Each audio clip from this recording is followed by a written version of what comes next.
Car రెంట్‌కి తీసుకుని సరదాగా బయటికి వెళ్ళాలనుకుంటున్నారా? అయితే వెంటనే ఈ నెంబర్‌కి కాల్ చేయండి. ఒక వైరస్ ఇప్పుడు చైనాని వణికిస్తోంది. HMPV human meta pneumo virus.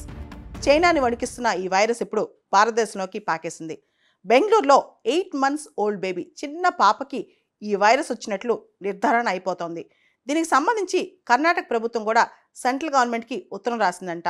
ముఖ్యంగా సెంట్రల్ గవర్నమెంట్ కొత్త గైడ్లైన్స్ కోసం, దాంతోపాటు ICMR Indian council for medical research guidelines కోసం కర్ణాటక ప్రభుత్వం ఉత్తరం రాసిందంట. దీనికి సంబంధించి ఈ వైరస్ అంటే హెచ్ఎంపీవీ దేశవ్యాప్తంగా అనేక రాష్ట్రాల్లో వస్తే ఏం చేయాలి అనే దాని మీద మార్గదర్శకాల కోసం ఇప్పుడు ప్రతి రాష్ట్రం ఎదురు చూస్తుంది. హెల్త్ అనేది స్టేట్ సబ్జెక్ట్ కాబట్టి ప్రతి రాష్ట్ర ప్రభుత్వం కూడా దీని మీద ప్రిపేర్నెస్గా ఉండాలని చెప్పి యోచిస్తున్నట్లు సమాచారం.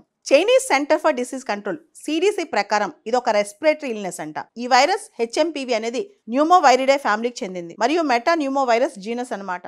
అఫీషియల్ గా ఈ వైరస్ అనేది హెచ్ఎంపీవీ అనేది చైనాలో 2001లో డచ్ రీసెర్చర్స్ తీసుకొచ్చారంట బయటకి. అంటే వాళ్ళు దీన్ని డిటెక్ట్ చేశారంట. కానీ ఎప్పటి నుంచో చైనాలో ఉందంట. జనరల్గా వింటర్లో అంటే శీతాకాలంలో ఈ వైరస్ చాలా క్విక్గా చాలా ఫాస్ట్గా ప్రబలుతుందంట. ఈ వైరస్ హెచ్ఎంపీవీకి ఉన్న సిమ్టమ్స్ ఏంటి, అసలు ఎలా తెలుస్తుంది మనకి ఇది వచ్చిందంటే, కేవలం కోల్డ్, జలుబు చేస్తే మనకి ఎలాంటి సిమ్టమ్స్ ఉంటాయి, మనిషితో మనిషి కాంటాక్ట్, ఆల్రెడీ వైరస్ ఉన్న వ్యక్తితో కాంటాక్ట్, కంటామినేటెడ్ ఎన్విరాన్మెంట్, అదేవిధంగా ఇది చాలా ఇన్ఫెక్షియస్ అంట. కోల్డ్, కాఫ్, ముక్కులోంచి నీళ్లు, మ్యూకస్ కారటం, ఇవన్నీ రెగ్యులర్ సిమ్టమ్స్ కదా. ఇవే సిమ్టమ్స్ హెచ్ఎంపీవీ కూడా ఉంటాయంట. ఈ virus HMPV incubation period 3 to 5 days, అంటే బాడీలోకి వచ్చిన తర్వాత సిమ్టమ్స్ బయటికి కనిపించడానికి. ఇది కనుక సెవియర్ అయితే, బాగా ఎక్కువైతే బ్రాంకైటిస్ కానీ న్యూమోనియా కానీ వీటికి దారితీస్తుంది అనమాట. ఈ వైరస్కి హెచ్ఎంపీవీకి ప్రత్యేకమైన ట్రీట్మెంట్ ప్రోటోకాల్ అంటూ కూడా ఏం లేదు. దీని సిమ్టమ్స్ బేస్ చేసుకుని ట్రీట్ చేస్తారు. ముఖ్యంగా ఏరోజాల్స్ వల్ల కూడా ఇది సోకుతూ ఉంటుంది అనమాట. అంటే గాల్లో తుమ్మినా, దగ్గిన, ఇన్ఫెక్షన్ వచ్చిన వాళ్ళ దగ్గర నుంచి మనకు సోకుతూ ఉంటుంది అనమాట. దీనికి ప్రికాషన్ చాలా ఇంపార్టెంట్. అంటే మనం మాస్క్లు వేసుకోవటం, ఎప్పుడు చేతులు కడుక్కోవటం, తర్వాత కోల్డ్ కాఫ్ వచ్చినప్పుడు చాలామంది దూరంగా ఉండటం, వచ్చిన వాళ్ళతో దూరంగా ఉండటం, ఇలాంటి ప్రికాషన్స్ తీసుకుంటే మంచిది. ఎక్కువగా జనాలు ఎక్కువ ఉన్న ప్లేస్లోకి వెళ్ళిపోయి కాంటాక్ట్ ఈజీగా అవ్వటము, తర్వాత దేన్నైనా టచ్ చేసినా, ఎవరైనా టచ్ చేసినా శానిటైజర్స్ వాడటం, ఇవన్నీ కామన్.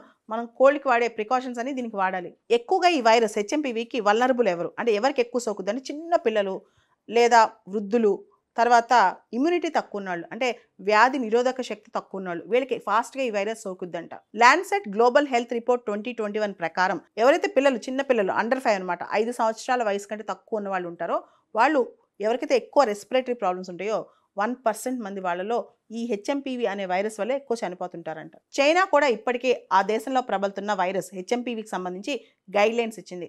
మాస్క్లు వేసుకోమని, శానిటైజర్స్ వేసుకోమని, హ్యాండ్కి గ్లౌజెస్ వేసుకోమని, తర్వాత క్రౌడెడ్ ఉన్న ప్లేసెస్లో వెళ్ళొద్దని, ఇలా చాలా ఇచ్చిందనమాట. రీసెంట్గా ఒక వార్త మనకు తెలిసింది. వరల్డ్ హెల్త్ ఆర్గనైజేషన్ వాళ్ళు COVID-19 ఆరిజిన్స్ గురించి తెలుసుకోవాలి, చైనాని అడుగుతున్నారనమాట. ఎలా వచ్చింది, ఎప్పుడు వచ్చింది, ఎందుకు వచ్చింది, మీ దగ్గర ఉన్న డేటా ఇవ్వండి అని. కానీ చైనా చెప్పడానికి రెడీగా లేదు. కానీ అంతర్జాతీయంగా అది ఒక నైతిక బాధ్యత. ఇలాంటి రోగాలు, జబ్బులు ప్రబలుతున్నప్పుడు, వైరస్లు వస్తున్నప్పుడు వాటి గురించి ఆరిజిన్స్ తెలిస్తే రీసెర్చ్ చాలా ఈజీ అవుతుంది అనమాట. హెచ్ఎంపీవీ కూడా అదే పరిస్థితి. ఇది ప్రపంచంలో ఎన్ని దేశాలకు వెళ్తుందో, భారతదేశంలో ఎంత ఎఫెక్ట్ అవుతుందో ఇప్పుడు ఎవరికి అర్థం కాని పరిస్థితి అనమాట. మొదటి కేసు అయితే భారతదేశంలో నమోదైనట్టు మనకు అర్థమవుతోంది. ఒక వైరస్ ఇప్పుడు చైనాని వణికిస్తోంది. HMPV human metapneumovirus. చైనాని వణికిస్తున్న ఈ వైరస్ ఇప్పుడు భారతదేశంలోకి పాకేసింది. బెంగళూరులో 8 months ఓల్డ్ బేబీ చిన్న పాపకి ఈ వైరస్ వచ్చినట్లు నిర్ధారణ అయిపోతోంది. దీనికి సంబంధించి కర్ణాటక ప్రభుత్వం కూడా సెంట్రల్ గవర్నమెంట్కి ఉత్తరం రాసిందంట. ముఖ్యంగా సెంట్రల్ గవర్నమెంట్ కొత్త గైడ్లైన్స్ కోసం, దాంతోపాటు ICMR Indian council for medical research guidelines కోసం కర్ణాటక ప్రభుత్వం ఉత్తరం రాసిందంట. దీనికి సంబంధించి ఈ వైరస్ అంటే హెచ్ఎంపీవీ దేశవ్యాప్తంగా అనేక రాష్ట్రాల్లో వస్తే ఏం చేయాలి అనే దాని మీద మార్గదర్శకాల కోసం ఇప్పుడు ప్రతి రాష్ట్రం ఎదురు చూస్తుంది.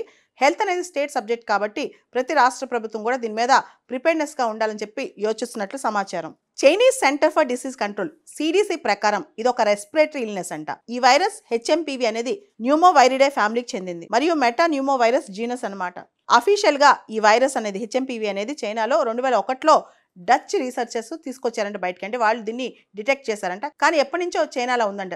జనరల్గా వింటర్లో అంటే శీతాకాలంలో ఈ వైరస్ చాలా క్విక్గా చాలా ఫాస్ట్గా ప్రబలుతుందంట. ఈ వైరస్ హెచ్ఎంపీవీకి ఉన్న సిమ్టమ్స్ ఏంటి, అసలు ఎలా తెలుస్తుంది మనకి ఇది వచ్చిందంటే, కేవలం కోల్డ్, జలుబు చేస్తే మనకి ఎలాంటి సిమ్టమ్స్ ఉంటాయి, మనిషితో మనిషి కాంటాక్ట్, ఆల్రెడీ వైరస్ ఉన్న వ్యక్తితో కాంటాక్ట్, కంటామినేటెడ్ ఎన్విరాన్మెంట్, అదేవిధంగా ఇది చాలా ఇన్ఫెక్షియస్ అంట.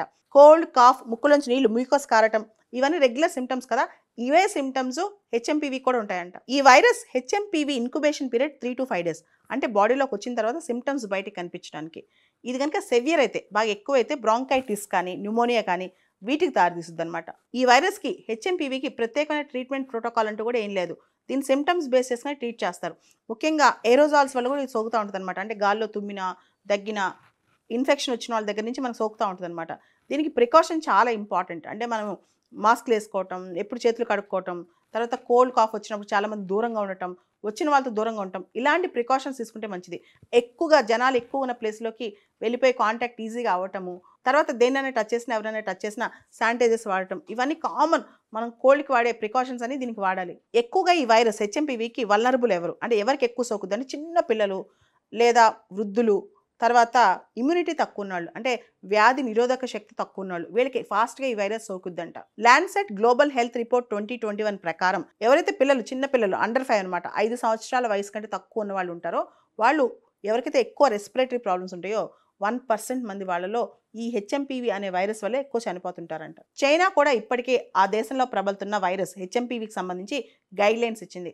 మాస్క్లు వేసుకోమని, శానిటైజర్స్ వేసుకోమని, హ్యాండ్కి గ్లౌజెస్ వేసుకోమని, తర్వాత క్రౌడెడ్ ఉన్న ప్లేసెస్లో వెళ్ళొద్దని ఇలా చాలా ఇచ్చిందనమాట. రీసెంట్గా ఒక వార్త మనకు తెలిసింది.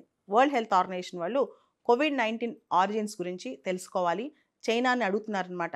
ఎలా వచ్చింది, ఎప్పుడు వచ్చింది, ఎందుకు వచ్చింది, మీ దగ్గర ఉన్న డేటా ఇవ్వండి అని. కానీ చైనా చెప్పడానికి రెడీగా లేదు. కానీ అంతర్జాతీయంగా అది ఒక నైతిక బాధ్యత. ఇలాంటి రోగాలు, జబ్బులు ప్రబలుతున్నప్పుడు, వైరస్లు వస్తున్నప్పుడు వాటి గురించి ఆరిజిన్స్ తెలిస్తే రీసెర్చ్ చాలా ఈజీ అవుతుంది అనమాట. హెచ్ఎంపీవీ కూడా అదే పరిస్థితి. ఇది ప్రపంచంలో ఎన్ని దేశాలకు వెళ్తుందో, భారతదేశంలో ఎంత ఎఫెక్ట్ అవుతుందో ఇప్పుడు ఎవరికి అర్థం కాని పరిస్థితి అనమాట. మొదటి కేసు అయితే భారతదేశంలో నమోదైనట్టు మనకు అర్థమవుతుంది.